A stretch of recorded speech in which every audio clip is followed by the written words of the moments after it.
know that you're procrastinating? And, yes, I talk health and fitness. That's my jam. But procrastination comes across all forms of our lives. And, as I say, how you do everything is how you do one thing is how you do everything. And I know I'm a procrastinator. Here I am. If there's a support group, holla at your girl, because I need to join it. And so why I keep talking about procrastination is that, life is busy. And it's really easy for us to, we had a timeout, and I'm sure, while you're watching this video, maybe your life has come back up to full speed, and maybe you're back into those procrastination habits, and I know many people are like, oh, I'm not a procrastinator. So here's one of the things I always kind of say, like, how do you know you're procrastinating? If you're doing busy work, right? Tasks that you can easily delegate that you don't need to do, but you're just doing them. For myself, I own my own business, and, there's a couple of, I have an assistant, and, I found myself, I was rejigging a few emails. Well, that's what I hired her to do, but I was doing it. And I was procrastinating because there's a big project I wanted to start, but you know what? I was like, I don't know if I want to start it.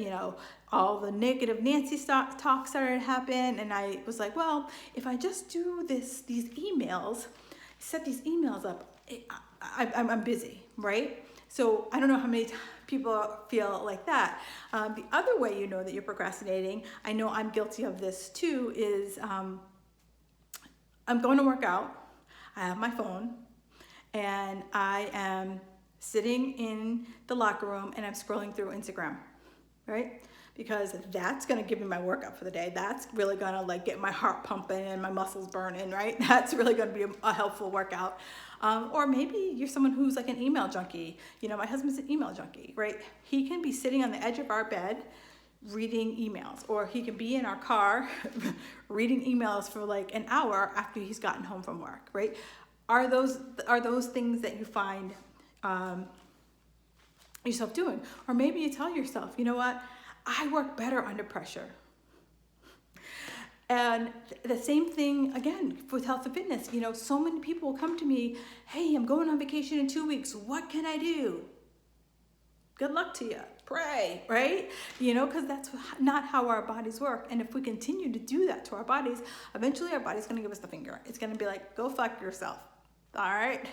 So, the other way we procrastinate, especially anything, I need to overanalyze, right? Especially when it comes to health and fitness.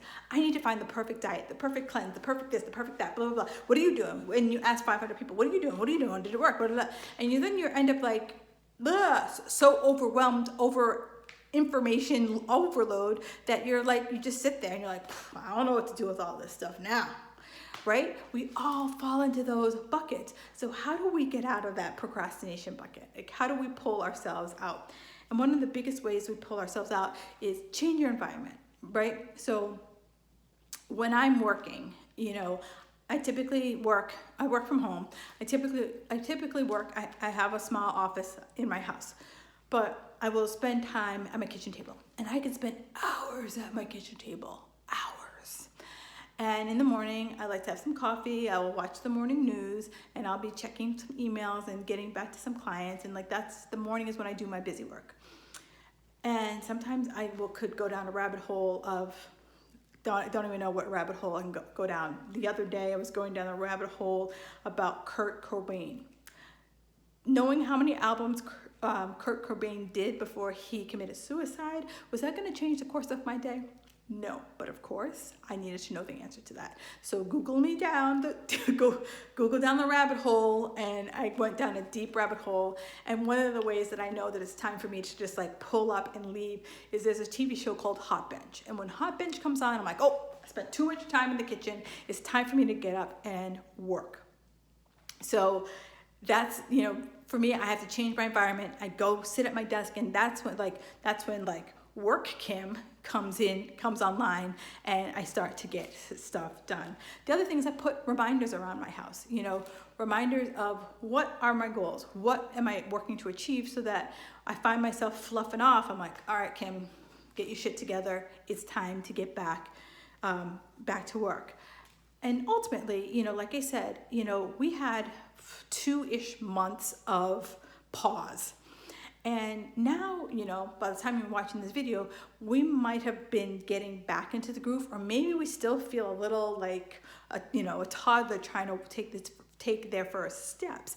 So here's where I ask you to give yourself grace, to start figuring out what are the habits and the routines that are serving you, and how can we go about reinforcing those habits so that they are like, solid as Sears. Like they are like brushing your teeth. Like it's just what you do. You don't even think like, should I brush my teeth today? Like you're like, God, why wouldn't I brush my teeth today, right? So whatever those habits are, I want you to start thinking about how can I reinforce those habits and those routines.